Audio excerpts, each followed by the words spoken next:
about Rob Reiner as Mike Stivic? Oh, well, Rob is, again, one of the most talented men I've ever known. I mean, I can't get over the pictures he's made since All in the Family. The variety of, the is it The Princess Bride and Stand By Me and things that every picture he does is completely different than the last one. All the time we were doing All in the Family, he always had someone there with him writing. And I guess they were writing movies, they were writing other TV scripts, and but he's found his great niche in these wonderful pictures that he's been doing, and he's a sweetheart. It was funny because when we were doing All in the Family, we first started shooting down at CBS on Fairfax, and we would go over to the farmers market for lunch, and Sally and Jean and Carol could not go over there because the minute they walked in, they were mobbed by fans. And I went there once with Carol, and he couldn't eat because the people were pressing in on him and wanting autographs and talking to him. So Rob and I could go over because I was not that recognizable, and Rob would take his toupee off. So he and I used to go over and have lunch together at the farmers market all the time. Vincent Gardenia. Well, Vincent was so unhappy shooting All in the Family because we would sit, for 4 or 5 days in this huge rehearsal hall. And the minor characters always had much less to do than the major characters. So you spent a lot of time just sitting, waiting to do your scene and work on your part. And that's why Sally and I would get together and do crossword puzzles and tell jokes and laugh and giggle. But Vince would sit smoking a cigar. I wasn't allowed to smoke a cigar, but it seemed to me he always had one in his mouth. And just, get so itchy, just hated it. So, and a darling man, and talented, funny, and everything. But I think he wanted out. So Norman said, okay, Vince, if you're not happy. So what happened was that it was never explained on the show what happened to Frank. And every once in a while there'd be a little note or a little line in the script that Edith would say, how's Frank? And I'd say, he's coming back from the road. He's been on the road now for 6 months, but he'll be back soon. And he's selling toilet seats or something like that. And then it would come time for shooting, and the script would be a little too long, and that was always the line they cut. So it was never explained what happened to Frank. As a matter of fact, at one point, I went to the ball game with Stretch Cunningham, was Archie's friend, played by James Cromwell. James Cromwell. Conwell, yeah, Jimmy Conwell, and they even thought when Stretch and I came back from the ball game, everybody's eyebrows went up and said, "What are you doing going to the ball game together?" And I said, "'Cause I love baseball and so does Stretch," and they sort of thought of maybe building a little romance, an improbable romance between Stretch Cunningham and Irene Lorenzo, but nothing ever came of that. Do you have a favorite episode? Pardon? Do you have a favorite episode that you were in? I'm trying to think the one that I had the most fun doing. There was a couple where I got to play the ukulele and sing. That was fun because it was like a party and we all joined in doing something. And then, as I say, the one I think where we were playing games, playing Truth or Dare, and I took the dare and had to stand on my head. I mean, whenever I had to do something exceptional, those are the ones I like to do. What kind of feedback did you get from viewers or people that would see you? Oh, I mean, people loved my character because I was sort of the reasonable person, the sense of reason in this mad household.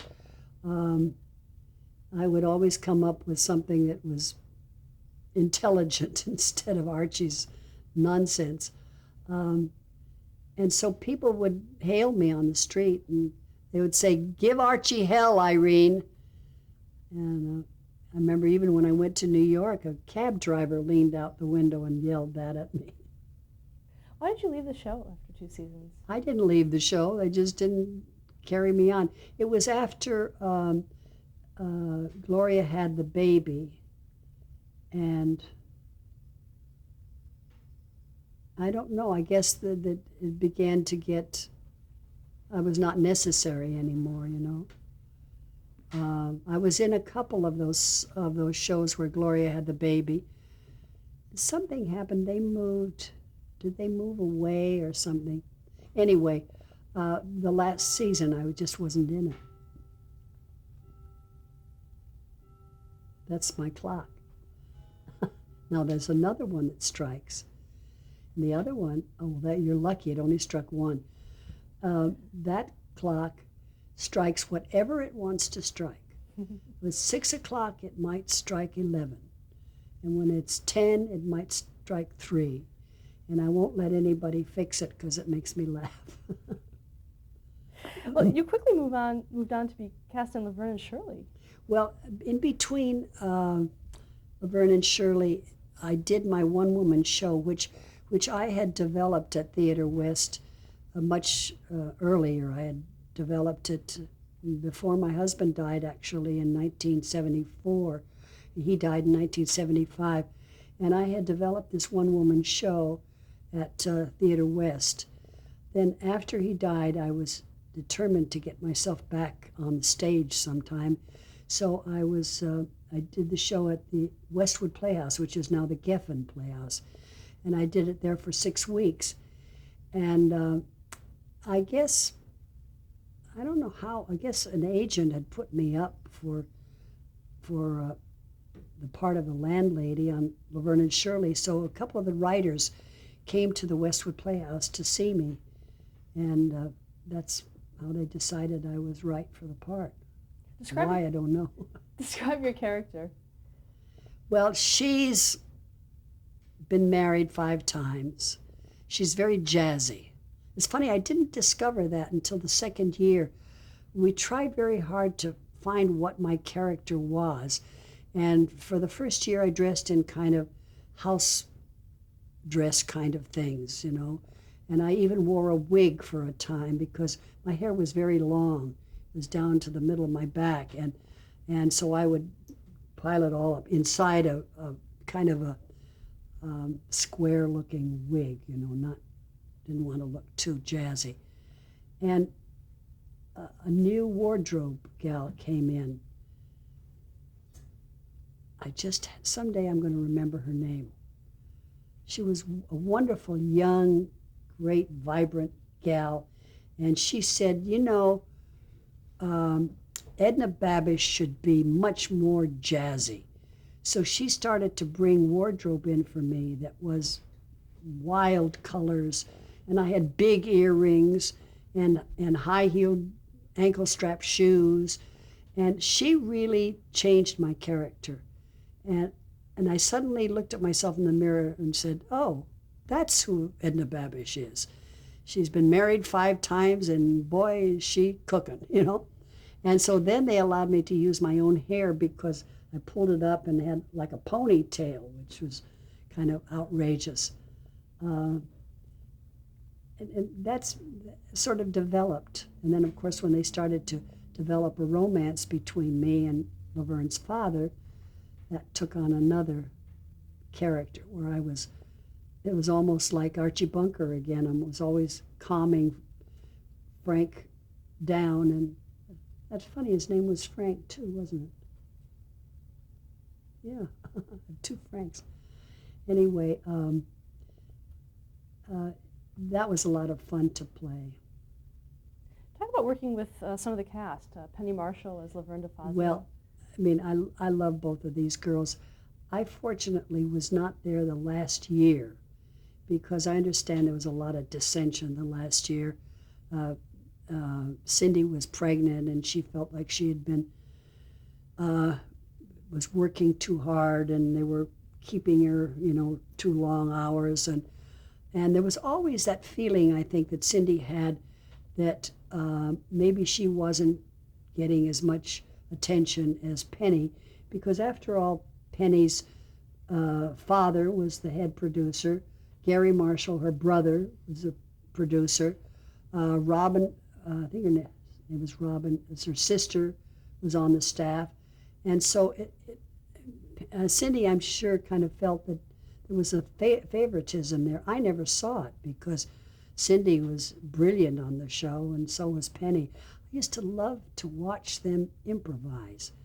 They would take a script and just have a subject matter and just kick off from that and come up with some of the most outrageous, funny business. And sometimes we would get the scripts on, say, Tuesday, and by Friday, they would have a run-through with the writers. And I used to love to look up in the bleachers and see the writers sitting there going, I didn't write that, because the girls would just completely rewrite some scripts just because of their improvisation. And the smart writers got so that they knew what to put in the script that would tee the girls up and set them off to some kind of wonderful improvisation. I always considered them the Laurel and Hardy of this generation. If you look at those shows now, I know my friends would say, I can't watch that show, it's so juvenile. And now they watch it in the reruns and they say, they're funny. I'll say, I told you they were funny. And then, of course, there was Lenny and Squiggy.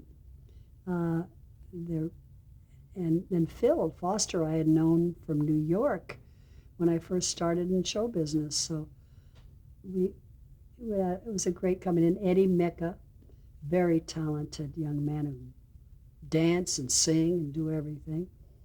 So it was a good company. Who were some of the directors? Well, this is a long story, I have to tell you. But when I was in New York doing Laughing Room Only, one matinee day, a policeman came up to my dressing room with two kids holding onto their ears, literally. And he said, Miss Garrett, these two young kids say they know you. I caught them sneaking into the theater. And I looked at them, and one was blue-eyed, sandy-haired, skinny kid, and the other was a little Italian boy with big brown eyes and curly hair. And so I said, yeah, I know them.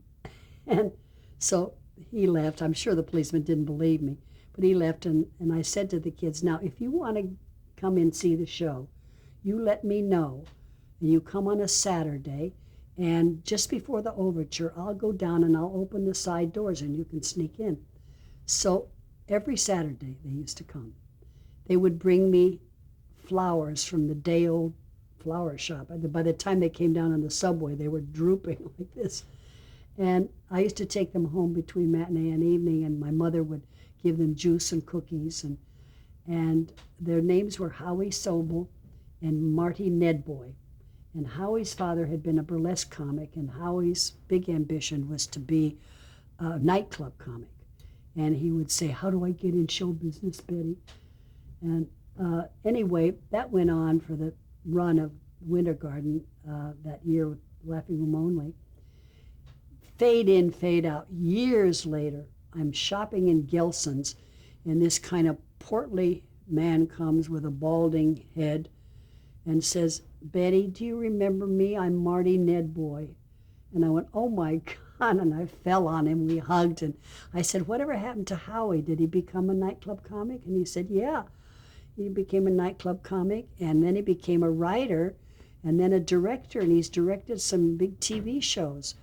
So guess who my first director in Laverne and Shirley was? Howie Sobel, who is now known as Howie Storm. So anyway, I think that's such a great story. So Howie was one of them. I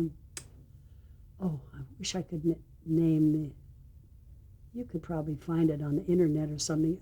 Wonderful man, I just loved. Um, Went to his memorial service just recently. And was it Louis Nye? I think Louis Nye directed a couple. And isn't that funny? I'm trying to think. Louis Nye is still living. Pardon? Yeah, Louis Nye is still living. Yeah, yeah. Oh, yes, he's still living. I think he was one of the directors we worked with. They had several directors, but this one that I can't think of was the most constant director. It's okay, we can look it up later. Yeah. Talk a little bit about working with Gary Marshall. With Garrett, this is the true gentleman of the world. He is such a nice man, and he was always just so dear to me, and he has continued to be so dear to me. We have a thing in Theater West where people can buy, for a certain number of dollars, a plaque on the seat, and that helps us raise money for the theater. And so Gary took 2 plaques, and one is for Gary and Barbara Marshall, he and his wife, and the other plaque is for Edna Babish, which I thought it was. I wrote him, I said, Gary, thank you for the money and thank you for the laugh. Let's talk about some of the episodes that you were very prominent in. The first one being The Slow Child. Yes, that was an interesting one. Penny always said that was a first for Laverne and Shirley, because I went to tears in that, and she said that's the first time we've had tears on Laverne and Shirley, real tears.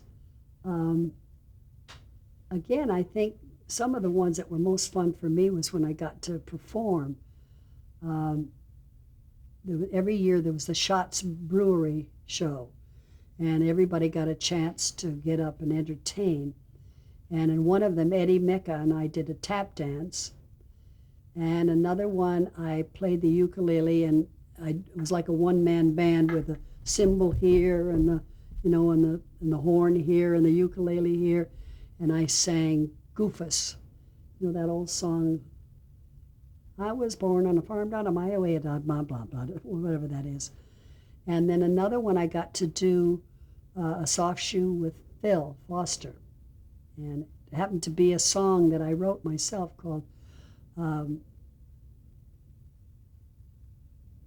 It's just called Soft Shoe, I guess, and I still get ASCAP checks from that.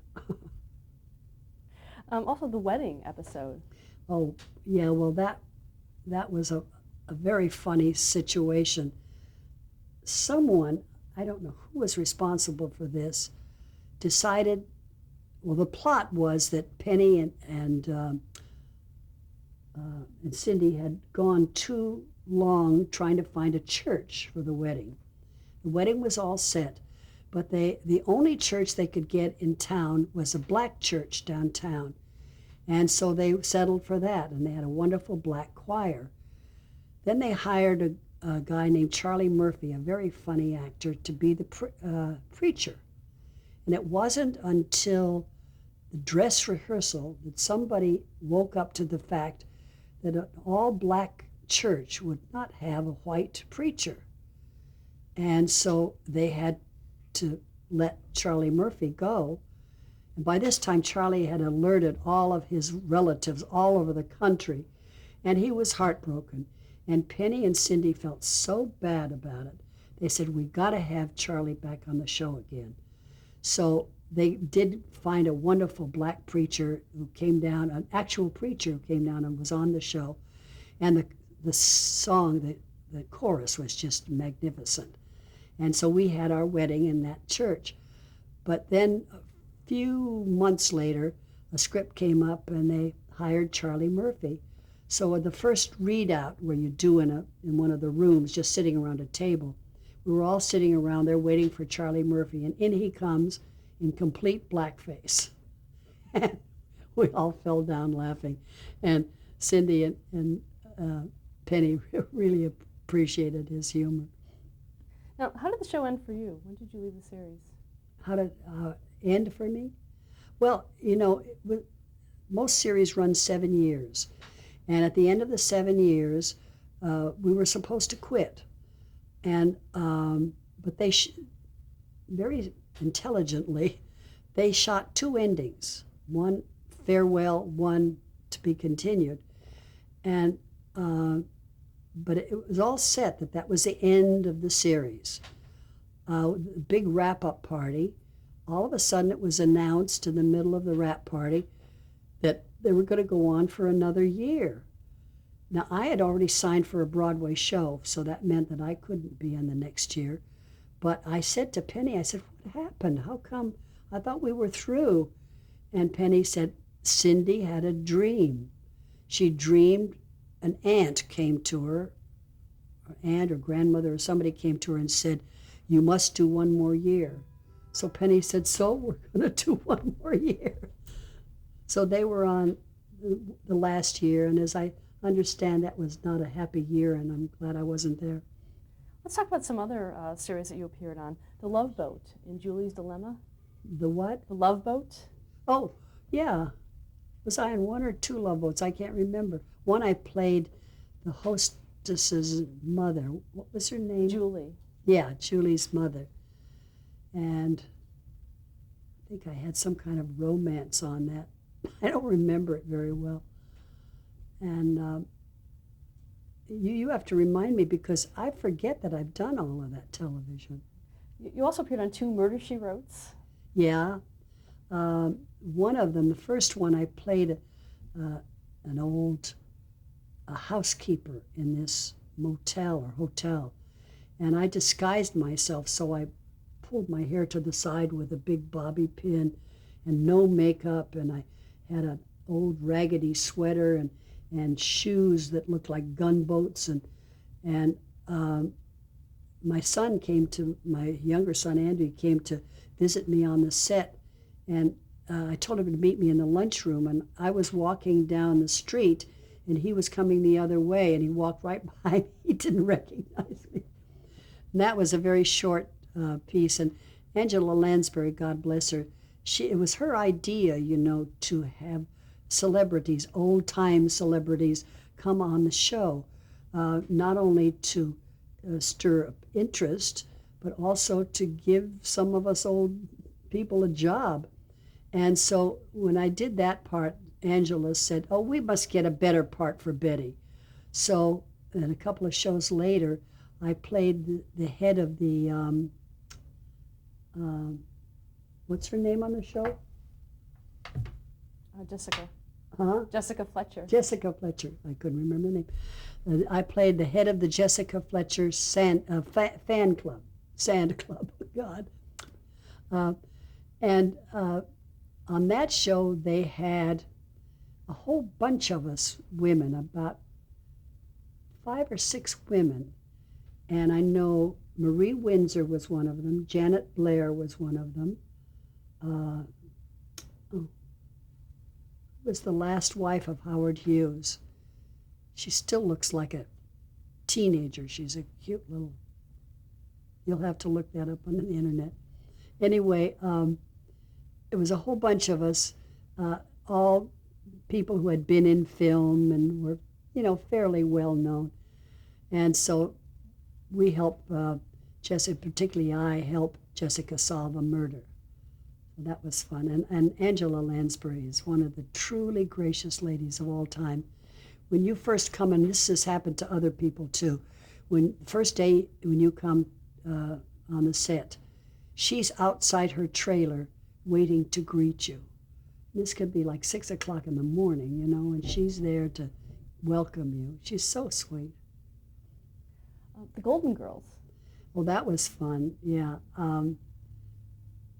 In that one, I played a woman who is, I mean, this sounds like, you know, it couldn't possibly be comedy, but it was a woman who's dying of cancer, and she's determined that she's going to find someone, a wife for her husband after she leaves. So she, I guess, Estelle Getty's answers an ad, or I answer an ad or something. Somehow or other, bring my husband to meet Estelle Getty because I think she'd be a good husband, a good wife for my husband. And of course, it turns out that nobody wants me to do this. It's only my crazy idea. And I have a rather touching scene, which is not funny, talking to B. Arthur about my husband. And so that was fun to do. It gave me a little chance to be more than just funny. The Good Life? Oh, The Good Life.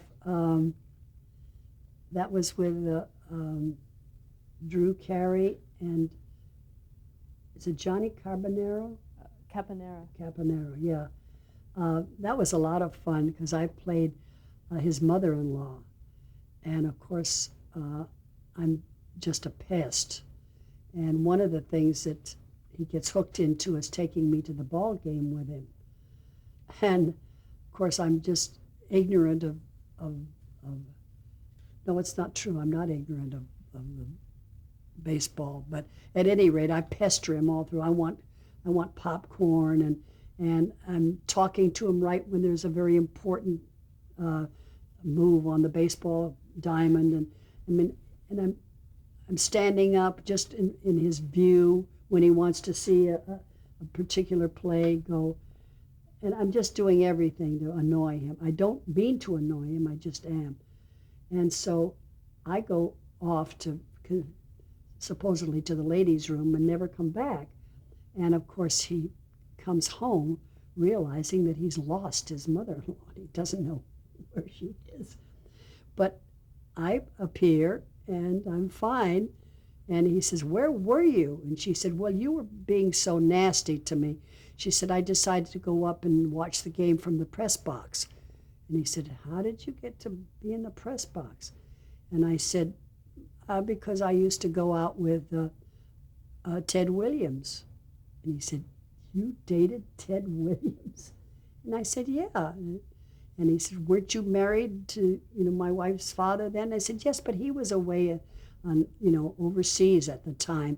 And after all," and the line was, and you may have to bleep this, the line was, "Yes, but look, it was Ted fucking Williams." And of course, they cut that out. The censor said, no, no, no. And so they changed it to Ted freaking Williams, which sounds, they wouldn't take friggin'. They said freaking, which sounds just like friggin' to me. Anyway, that's what they shot. And but they always do two shows, do it like a dress rehearsal with an audience and a regular show with an audience, and they cut some of it together. So the writers came to me and said, on the dress rehearsal, do the original line. So when it got to that line, I did it right out. Well, I never got a bigger laugh in my life. And the writers sent me roses. And when they had the rat party, when they show all the flubs and things like that, they included that in there. So I don't know whether you can include that story. If you bleep it, maybe you can do it. Let's stop there to change the tape. Okay.